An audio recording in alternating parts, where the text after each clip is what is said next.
I want to talk about your movie, which I watched last night, and I really enjoyed, Random Acts of Violence.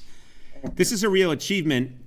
You wrote this, you directed it, you're in it, and this is really this amazing vision that you've brought to life.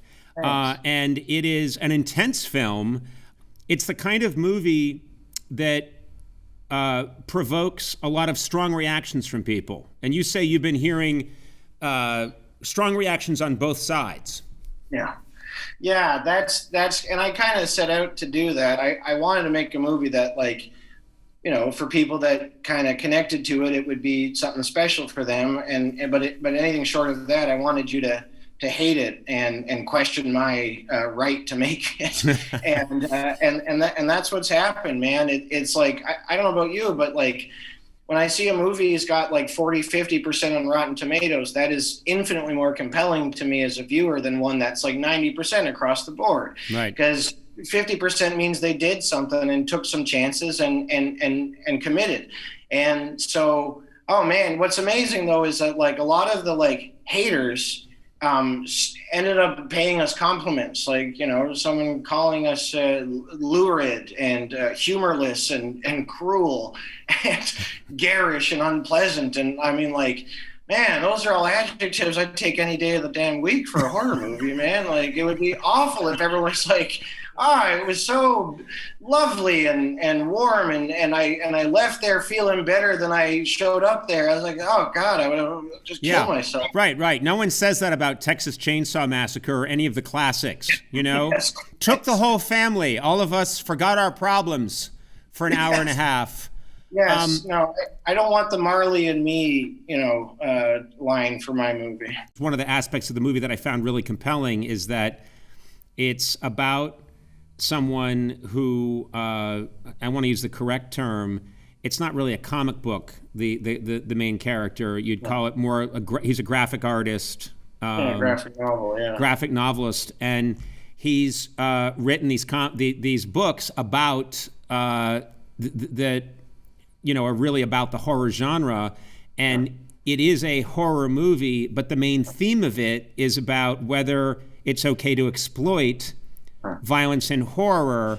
And it had me, like all of us, kind of sometimes getting into the violence, and then at the same time you're asking the question that they're asking the protagonist, you're profiting off this, and it's this, I don't know, I thought it was sort of a good mind puzzle.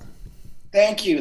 It was sort of, you know, my writing partner Jesse and I kind of unpacking our fascinations, if that makes sense. You know, big horror fan, big true crime fan, and I noticed something, which is that I couldn't name any of the kids that Michael Myers or Freddy or Jason killed, with the exception of maybe, like, you know, the main characters. But for the most part, I couldn't name any of the kids they off. And then I also kind of realized that, like, the same way I could name Dahmer, Gacy, Bundy, the Zodiac, Richard Ramirez, all these, and I could list off all their stats like they were athletes. But again, I couldn't name a single person that they had murdered. Yeah. And that didn't quite sit well with me. And so the kind of meditation of me trying to unpack some of that stuff is kind of what makes up the DNA of Random Acts of Violence. Yes, it's really well done. We have a clip here. This is a clip that is that you selected. I actually love this scene because the location is so eerie.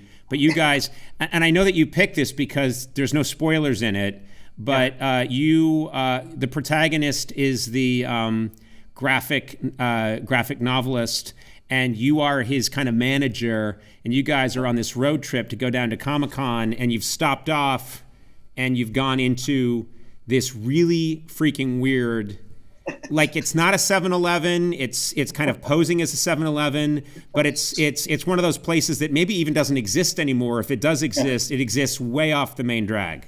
Correct. Yeah, the world's crappiest gas station. All right, let's take a look at this clip from Random Acts of Violence. Yeah. Odd bird, isn't he?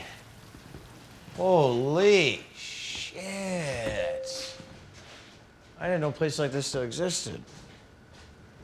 What do they even sell here? Pickled eggs, Yeah, but I mean, let me rephrase that. What do people actually buy from here in the last 20, Nothing, 20 apparently. years? Is any of this getting your creative juices flowing, you know? All right, give it a rest. This could be the scene of a massacre, yes. Final issue starting to get into your head now? No. It's my job, man. It's coming, all right? That's the whole point of me designing, the road trip, all right? It's just like stimulate some inspiration. Final issue inspiration is the objective. Right or, conversely, it doesn't have to be the last issue, buddy. It's we've talked about it, man. I can't, it's not healthy, you know? You don't have to wake up in cold sweats. Whatever it takes. I wish I wanted to eat some of this food so I could make you pay for it. No, none of this is edible. Oh my God. Look at this thing. Janked? The is this supposed to be? Looks to me like just a sold-out rack of slasher, man. Are you thinking what I'm thinking? You know I'm thinking what you're thinking, buddy. It's time for a refill. Right it is. We got a trunk full of them. Or we could maybe do that the next town over. Is this kind of, it's a little bit much for them, no? McBain and McBain. Where was that, by the way? That, I think, is slightly outside of a small town called Bethany, Ontario, which is itself maybe 1,000 people or something. So, yeah, so everything was like within an hour and a half, 2 hours outside of Ontario. So, like, right. Yeah, the arse end of some highway off-ramp. Yeah, well, I'm never going there. Hopefully me neither. Because that really looked like an unpleasant place.